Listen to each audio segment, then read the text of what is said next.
नशा पहले प्यार की कहानियां प्रोड्यूस्ड बाय ऑडियोमैटिक। आपकी पहले प्यार की कहानियां। और इस पॉडकास्ट में आज की कहानी है पेइंग गेस्ट। बात है साल 2006 की। कानपुर के लाल बाजार इलाके में सक्सेना साहब का घर था।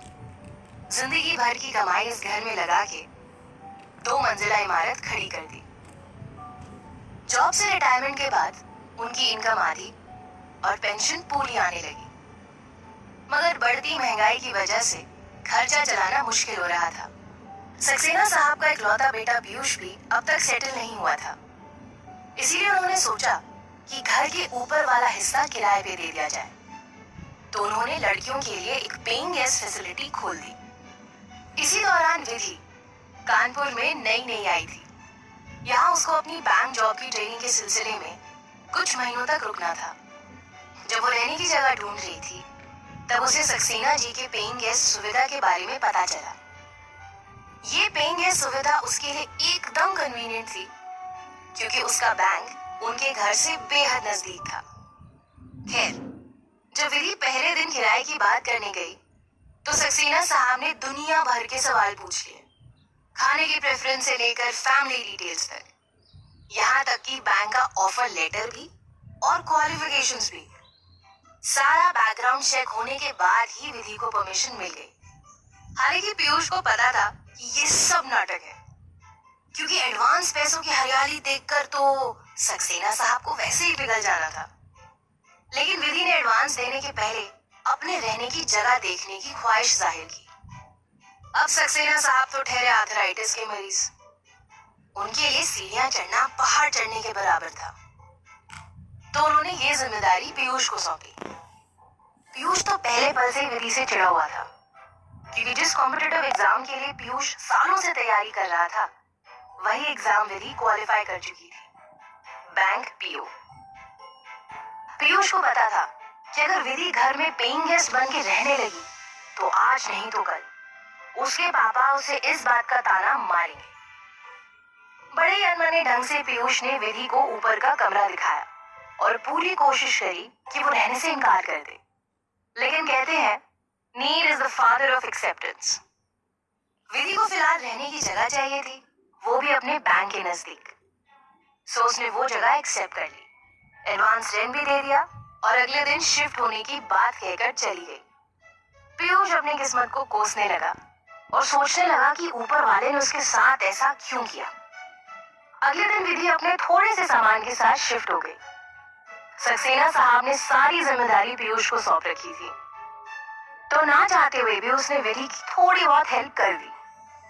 भारी भरकम सामान उठा के ऊपर वाले कमरे में पहुंचा दिया और फूली हुई सांस के साथ उसने पूछा, ऐसा क्या है इन बैग्स में? तो विधि ने कहा, बुक्स है और क्या। बड़ी मेहनत लगती है एग्जाम्स और कॉम्पिटिटिव टेस्ट क्लियर करने में। जिस बात का डर था वही हो रहा था। पीयूष जानता था कि ये पढ़ाई लिखाई का शो ऑफ बहुत जल्द उसके पापा सक्सेना साहब तक भी पहुंचेगा। As part of the job उसने विधि को आसपास की शॉप से अवेयर कराया। विधि को उसका ये हेल्पफुल नेचर बड़ा पसंद आया, मगर पीयूष की आंखों में वो अब और ज्यादा खटक रही थी। वो सोच रहा था कि चाहे कोई भी आ जाता, लेकिन ये बैंक पीओ क्वालिफाइड लड़की नहीं आनी चाहिए थी। पूरा दिन विधि साफ सफाई और रूम सेट करने में बिजी रही। वक्त कहाँ निकला पता ही नहीं चला। न खाने का होश रहा, न पीने का। रात के 9 बजे जब विधि को जोरों की भूख लगी, तो उसने नीचे जाके सक्सेना साहब का दरवाजा नॉक किया। पीयूष ने दरवाजा खोला और विधि ने उससे पूछा, आसपास कोई खाने का होटल है? ये सुनना था कि अंदर से पीयूष की माँ ने अंदर से आवाज लगा दी, होटल का खाना क्यों खाओगी बेटी, आज पहला दिन है, हमारे साथ खा लो। विधि ने मना भी किया और पीयूष ने भी उसका पूरा सपोर्ट किया कि अरे होटल्स वगैरह की जानकारी तो होनी चाहिए ना। लेकिन माँ नहीं मानी। उन्होंने विधि को अंदर बुलाया और थोड़ी देर बाद चारों लोग एक साथ डाइनिंग टेबल पर बैठ के खाना खाने लगे। विधि की थोड़ी बहुत बातें पीयूष की माँ से हो रही थी कि तभी सक्सेना साहब को अपने बेटे की बेरोजगारी याद आ गई और उन्होंने कैजुअली उसके एग्जाम की ढीली प्रिपरेशन की बात निकाल दी। इसी के साथ वो बॉम्ब फट पड़ा जिसका डर पीयूष को था। इससे पहले कि वो कुछ कहता, सुनता या वहां से निकलता, सक्सेना साहब ने उससे वही गोल्डन डायलॉग कह दिया जो हर नाकाम लड़के के पापा बोलते हैं, कुछ सीखो इनसे। उसके बाद नसीहतों की ऐसी झड़ी लगी कि उसके मुंह का निवाला मुंह में ही अटक कर रह गया। सक्सेना साहब ने विधि की तारीफों के ऐसे पुल बांधे कि वो भी 2 सेकंड के लिए ऑकवर्ड हो गई। विधि ने ये सब देखते हुए खाना जल्दी फिनिश किया और फौरन ऊपर अपने रूम में चली गई। सक्सेना साहब का लेक्चर आधे घंटे चलता रहा और पीयूष का विधि के लिए गुस्सा और बढ़ता गया। उस रात के बाद से पीयूष ने अपने कमरे को ही अपनी दुनिया बना लिया था। विधि भी बिजी रहती थी। सुबह बैंक जाना और शाम में वापस आना, दोनों का कई दिनों तक आमना सामना नहीं हुआ। फिर एक दिन सुबह सुबह पीयूष अपनी बाइक स्टार्ट कर रहा था और उसी वक्त विधि अपना रूम लॉक करके बैंक के लिए जाने लगी। सक्सेना साहब तो गेट के पास ही कुर्सी पर आसन लगाए बैठे थे। जब उन्होंने विधि की जल्दबाजी देखी तो पीयूष को उसे बैंक तक ड्रॉप करने का फरमान दे दिया। पीयूष ने कहा कि वो दूसरी तरफ जा रहा है तो विधि ने भी कहा, नहीं नहीं, मेरी वजह से पीयूष को देर हो जाएगी, मैं खुद ही चली जाऊंगी। उस पर सक्सेना साहब ने तपाक से कहा, इनके पास तो टाइम ही टाइम है, ये आपकी तरह जॉब नहीं करते। अब इतना सुनना था कि पीयूष ने एक जोरदार किक मारी और बाइक स्टार्ट हो गई। विधि उसका गुस्सा समझ गई और चुपचाप पीछे बैठ गई और बाइक चल पड़ी। रास्ता छोटा था लेकिन दोनों की खामोशी ने उसे लंबा बना दिया था। पीयूष गुस्से में चुप था और विधि शर्मिंदगी में। खैर, शर्मिंदगी ने हिम्मत करके गुस्से को शांत करने का सोचा। विधि ने बाइक पे बैठे हुए चुपके से पीयूष के कान में सॉरी कहा। न जाने शब्द ने क्या जादू किया, पीयूष के कान में ये शब्द पड़ते ही उसका गुस्सा यूं उड़ गया मानो गर्म तवे पे पानी की बूंद। उसने उस वक्त कोई जवाब नहीं दिया और ना ही विधि ने आगे कुछ भी कहा, लेकिन उसकी वो सॉरी की आवाज पीयूष के मन में गूंजती रही। उस बाइक वाले इंसिडेंट को हुए 2 दिन बीत गए थे। पीयूष के जहन में सिर्फ विधि का कहा हुआ सॉरी घूम रहा था।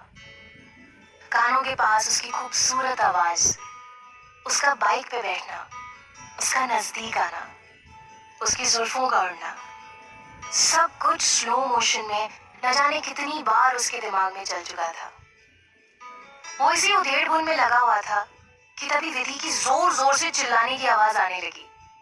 पीयूष भागकर ऊपर गया तो देखा कि किचन का वाटर टैप विधि के हाथ में है और पाइप से पानी कल कल करके बह रहा है। विधि उसे रोकने की नाकाम कोशिश में आधी भीग चुकी थी और पीयूष से हेल्प की उम्मीद भी कर रही थी। कुछ देर तक तो पीयूष उसे देखता रहा और फिर जैसे किसी सपने से जागा हो उस अंदाज में उसने तुरंत जाकर छत से वाटर सप्लाई बंद की और फिर विधि के किचन में जाके उस पाइप को ब्लॉक करने लगा। पीयूष काम करते करते लगातार बड़बड़ा रहा था, पापा से कितनी बार कहा कि सारे नल बदलवा दो, लेकिन नहीं, पैसा बचाना है बस। विधि उसको बड़बड़ाते देख हंसने लगी। पीयूष ने जब उसकी हंसी सुनी तो उसको एहसास हुआ कि वो क्या बके जा रहा है।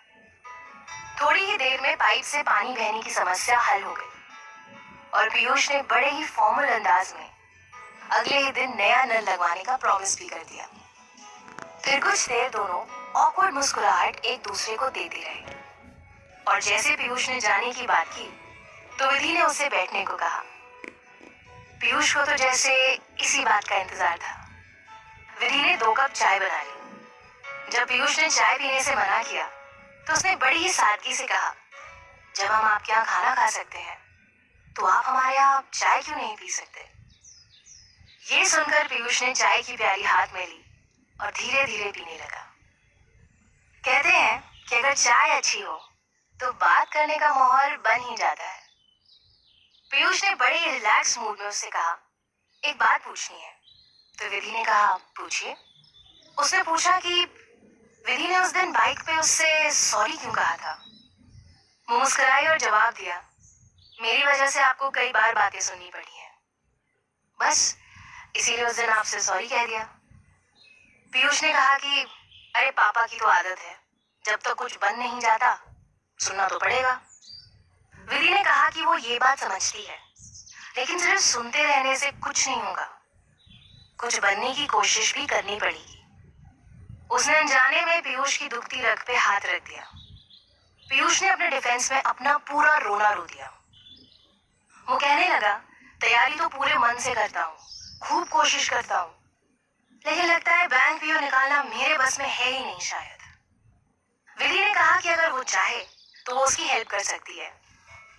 पीयूष को ऑफर पसंद आया और उसने विधि से ट्यूशंस की बात पक्की कर ली। जब उसने फीस की बात पूछी तो विधि ने कहा कि पैसे नहीं, तुम्हारा टाइम लूंगी। मुझे कानपुर के बारे में कुछ नहीं पता, अगर टाइम हो तो मुझे थोड़ा सा शहर घुमा देना। पीयूष ने कहा, थोड़ा क्यों, पूरा चक्कर लगा देंगे कानपुर का। ये कहते हुए उसने अपना हाथ आगे बढ़ाया। विधि के साथ हैंडशेक हुआ और डील डन हो गई। उसके बाद से तो रोज का रूटीन हो गया। बैंक से वापस आने के बाद विधि पीयूष को 2 घंटे पढ़ाती और फिर उसको होमवर्क भी देती। पीयूष दिन भर वो होमवर्क करता और शाम का इंतजार करने लगता। सक्सेना साहब को भी लगने लगा कि उनकी नसीहतों का असर हो रहा है, और वो भी मुफ्त में। पीयूष अब पहले से ज्यादा मेहनत कर रहा था, लेकिन इस मेहनत के पीछे विधि के साथ वक्त बिताने का मोटिवेशन था। उसे एहसास भी नहीं था, लेकिन धीरे धीरे उसको विधि के साथ वक्त बिताना अच्छा लगने लगा था। वो पूरी कोशिश करता कि अपनी पढ़ाई से विधि को इम्प्रेस कर सके। विधि को भी उसका नेचर पसंद था। वो उसके हेल्पफुल नेचर, उसकी मासूम बातें और उसकी लगन से काफी इम्प्रेस थी। कई दिन हो चुके थे, लेकिन विधि ने अपनी फीस नहीं ली थी। फिर एक संडे उसने पीयूष से शॉपिंग ले चलने को कहा।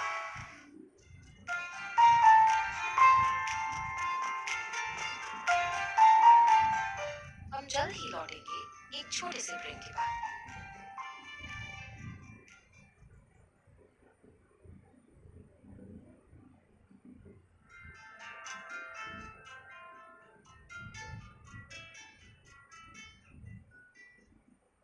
पीयूष और उसकी बाइक तुरंत तैयार हो गई।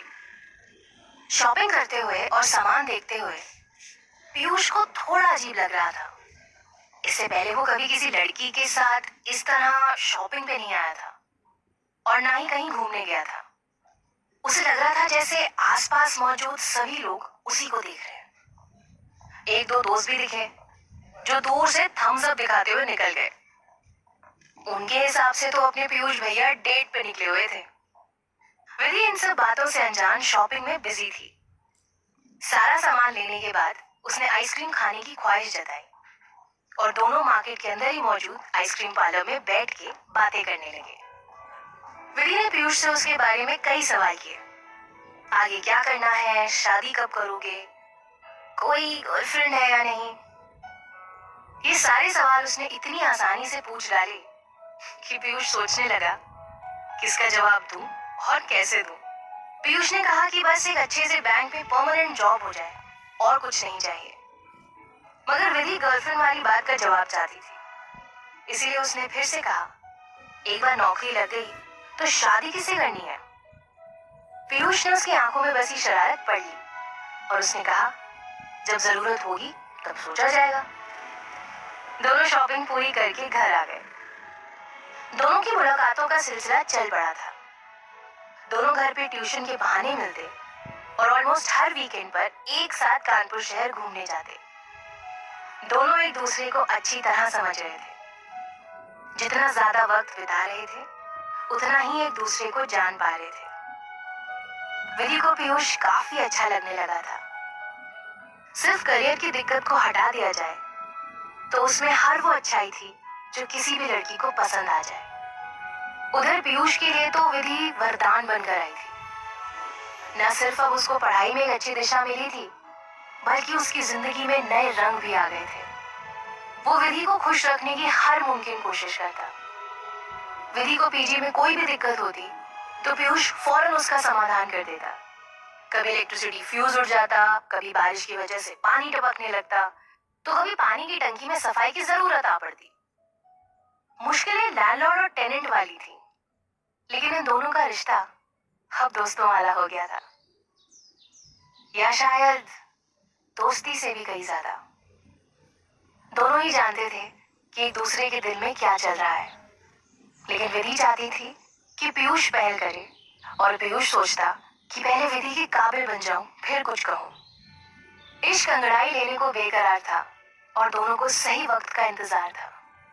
मगर कहते हैं कि प्यार में सही वक्त कभी नहीं आता, आपको खुद वक्त को सही बनाना पड़ता है। एक शाम विधि और पीयूष कानपुर की गलियों में घूमते हुए मोती झील के किनारे पहुंचे। शाम बहुत हसीन थी, आसपास सुकून था और दिल की बातों का परफेक्ट माहौल था। पीयूष ने विधि से वही सवाल पूछ लिया जो विधि ने उससे पूछा था, क्या इरादा है आगे, कोई बॉयफ्रेंड है क्या? विधि ने कहा कि बचपन से लेकर जॉब मिलने तक उसकी जिंदगी का मकसद सिर्फ एक अच्छी नौकरी हासिल करना था। घर के हालात ऐसे थे कि एक स्टेबल जॉब बहुत जरूरी थी, इसलिए कभी प्यार मोहब्बत के लिए सोचा ही नहीं। लेकिन अब इरादा है कि शादी से पहले मोहब्बत मिल जाए। पीयूष ने पूछा, क्या कोई ऐसा मिला है? विधि मुस्कुरा दी और कहा, मिल तो गया है, लेकिन थोड़ा बुद्धू है, कुछ कहता ही नहीं, कुछ समझता ही नहीं, या शायद समझता है लेकिन कहना नहीं चाहता। पीयूष ने तपाक से कहा, हो सकता है वो खुद को तुम्हारे काबिल ना समझता हो। उसने कहा कि मेरे काबिल ना होता तो मेरी बात कैसे समझ पाता? पीयूष ने कहा कि ये भी हो सकता है कि वो खुद को तुम्हारे काबिल बनाने में लगा हो। विधि ने कहा कि मुझे डर लगता है कि कहीं इन सब बातों में देर ना हो जाए। ये कहकर विधि पीयूष की आंखों में एक टक देखने लगी। पीयूष भी उसकी आंखों में खोने लगा। लम्हा जैसे थम सा गया, थोड़ी सी हवा बालों में महसूस होने लगी और दोनों एक दूसरे के नजदीक आने लगे। शायद प्यार का इकरार लफ्जों से नहीं, गर्म सांसों से हो जाता। लेकिन तभी दूर पे खड़े गार्ड ने सीटी बजा दी। दोनों एकदम से होश में आए, जैसे किसी ख्वाब से जाग गए हो। एक बेहद खूबसूरत ख्वाब, वो ख्वाब जो दोनों की आंखों में था, वो ख्वाब जो दोनों पूरा करना चाहते थे। पहले इश्क की सबसे बड़ी अड़चन यही होती है कि आप जानते ही नहीं कि कदम आगे कैसे बढ़ाने हैं। मन में हमेशा एक झिझक होती है, क्या कहें क्या ना कहें, कैसे कहें, किस मौके पे कहें। पीयूष के साथ भी यही झिझक थी। वो पूरी मेहनत से अपनी बैंक एंट्रेंस कंपटीशन की तैयारी इसीलिए कर रहा था ताकि एग्जाम क्वालिफाई होते ही विधि से अपने दिल की बात कह सके। वो भी उसकी तरफ से पहल के इंतजार में थी, लेकिन एक दूसरे में डूबे इन दो लोगों को इस बात की जरा भी खबर नहीं थी कि बाहर की दुनिया उनके इश्क के हिसाब से नहीं चलती। हर चीज का एक वक्त होता है और हर ट्रेनिंग की एक मियाद। जी हाँ, आपने सही सुना। विधि कानपुर सिर्फ अपनी बैंक ट्रेनिंग के लिए आई थी और ट्रेनिंग का अपना एक फिक्स टाइम पीरियड होता है। दोनों ये बात भूल ही चुके थे कि विधि का पीयूष के घर में एज पीजी रहने का वक्त वो भी लिमिटेड था। उधर पीयूष के बदलते रंग ढंग भी सक्सेना साहब को समझ आ रहे थे। वो नहीं चाहते थे कि उनका बेटा किसी लड़की के प्यार व्यार के चक्कर में पूरा बर्बाद हो जाए। अब उन्हें क्या पता था कि इस लड़की के चक्कर में पीयूष जिंदगी में कुछ करने को तैयार था, खुद को साबित करना चाहता था, कुछ बनना चाहता था। सक्सेना साहब का सब्र और विधि की ट्रेनिंग दोनों एक साथ मुसीबत बनके उन दोनों की जिंदगी में आ गए। पीयूष ने पिछले कुछ महीनों में बैंकिंग कंपटीशन के कई फॉर्म्स भरे थे। विधि ने उसको ट्यूशंस देकर इतना कॉन्फिडेंट कर दिया था कि पीयूष अब अपने लिए ज्यादा ऑप्शंस देखने लगा। कई एग्जाम्स हो चुके थे और कई बाकी थे। एक ऐसे एग्जाम का सेंटर इलाहाबाद में था और पीयूष जाने की तैयारी में लगा हुआ था। उधर विधि हर शाम की तरह ट्यूशन के टाइम पर उसका इंतजार कर रही थी। पीयूष ने फटाफट काम खत्म किया और उसके पास गया। आज कोई पढ़ाई नहीं करनी थी, आज सिर्फ अगले एग्जाम के लिए टिप्स लेने थे। विधि ने उसे बहुत सारी प्रैक्टिकल टिप्स दी, मगर पता नहीं क्यों आज वो थोड़ा बेचैन हो रही थी। पीयूष 3 दिन के लिए कानपुर से बाहर जा रहा था, मगर विधि को ऐसा लग रहा था जैसे वो हमेशा के लिए अलग हो रहे हैं। वो चाहती थी कि कम से कम आज पीयूष अपने दिल की बात कह दे और वो भी उसको अपने दिल की बात बता दे, लेकिन ऐसा कुछ भी नहीं हुआ। पीयूष को तो ये सब जॉब कंफर्म होने के बाद ही कहना था। वो गुड नाइट कहकर चला गया। अगली सुबह 5 बजे वो सुबह के धुंधले अंधेरे में इलाहाबाद के लिए निकल गया, लेकिन ये दिन दोनों के प्यार पर काफी भारी पड़ने वाला था। उस दिन जब विधि बैंक पहुंची तो पता चला कि उसका अपॉइंटमेंट लेटर आ गया है। ट्रेनिंग पीरियड खत्म हो चुका था और जॉब लोकेशन कंफर्म। विधि को पता लगा कि उसे अगले ही दिन लखनऊ में ज्वाइनिंग लेनी है। सब कुछ बहुत जल्दी हो रहा था, वक्त कम था और काफी काम थे। उसने घर वापस आके सक्सेना साहब को बताया तो उन्होंने भी बचा हुआ रेंट देकर फौरन घर खाली करने को कह दिया। ना ही उन्होंने कोई जॉब कंफर्मेशन की मुबारकबाद दी और ना ही कोई शाबाशी। विधि ने कहा भी कि वो कुछ दिन बाद आके कमरा खाली कर देगी, मगर सक्सेना साहब के मन में तो यही ख्याल था कि पीयूष के आने से पहले विधि को रवाना कर दिया जाए। विधि ने कहा भी पीयूष होता तो वो एक दिन में घर खाली भी कर देती, लेकिन अकेले काफी मुश्किल होगा। सक्सेना साहब ने मोहल्ले के 2 लड़के पकड़ के उसकी ये समस्या भी हल कर दी।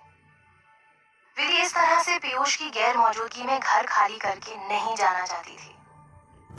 उसने पीयूष के साथ कई हसीन पल बिताए थे उस मकान में। उसे यहाँ रहते हुए कभी महसूस नहीं हुआ कि वो एक पेइंग गेस्ट थी, लेकिन आज आखिरी दिन उसे ये एहसास होने लगा था।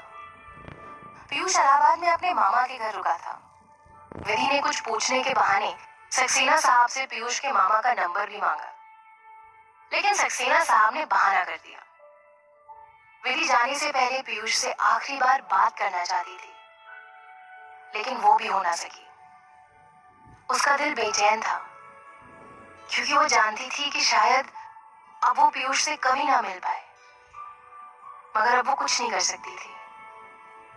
मोहल्ले के दोनों लड़कों ने बड़ी स्पीड में सारा सामान निकाल के एक गाड़ी में चढ़ा दिया। विधि सक्सेना साहब और उनकी बीवी को अलविदा कहकर चली गई, उस किराए के घर को छोड़कर, जहां उसे किराए का प्यार भी मिला था। विधि का पहला प्यार, पीयूष का पहला प्यार, ऐसा प्यार जो जिंदगी में एक बार होता है। 3 दिन बाद जब पीयूष इलाहाबाद से वापस आया तो विधि को ऊपर की मंजिल में ना पाकर परेशान हो गया। जब अपने पापा से पूछा तो उन्होंने कहा पता नहीं क्यों अचानक घर खाली करके चली गई। पीयूष ने पूछा कि कुछ तो बताकर गई होगी, कहाँ जा रही है, क्यों जा रही है, मगर सक्सेना साहब को इन सब सवालों का जवाब देना ही नहीं था। लेकिन कहते हैं कि पहले प्यार में बेइंतहा ताकत होती है। कुछ दिन बाद पीयूष के बैंक कंपटीशन एग्जाम का रिजल्ट आया और वो क्वालिफाई कर गया। घर पे लेटर आते ही खुशियों की बारिश हो गई। सक्सेना साहब ने लड्डू बांटे और हर कोई पीयूष के बारे में पूछने लगा कि आखिर वो है कहाँ। लेकिन ना वो मौजूद था और ना ही उसका सिलेक्शन लेटर। हर कोई परेशान था कि आखिर वो गया तो गया कहाँ। पीयूष को पता था कि कहाँ जाना है।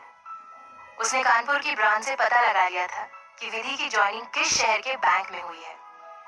पीयूष अपनी नौकरी की खबर और अपने दिल की बात विधि से कहने के लिए लखनऊ वाली बस में बैठ गया।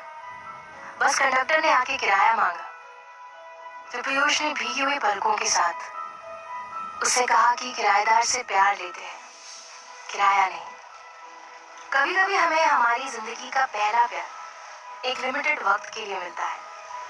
उसका एहसास होने में वक्त लगता है और इकरार होने में और भी ज्यादा वक्त। और ये सब होते होते कभी कभी वक्त निकल जाता है। पीयूष को तो लखनऊ का एड्रेस मिल गया था, मगर सबको अपने प्यार का पता नहीं मिल पाता। दुनिया में भी आप किराएदार की तरह कुछ वक्त लेकर आए हैं। जाने से पहले पहला प्यार तलाश लीजिए, वरना कहीं देर ना हो जाए। अलविदा।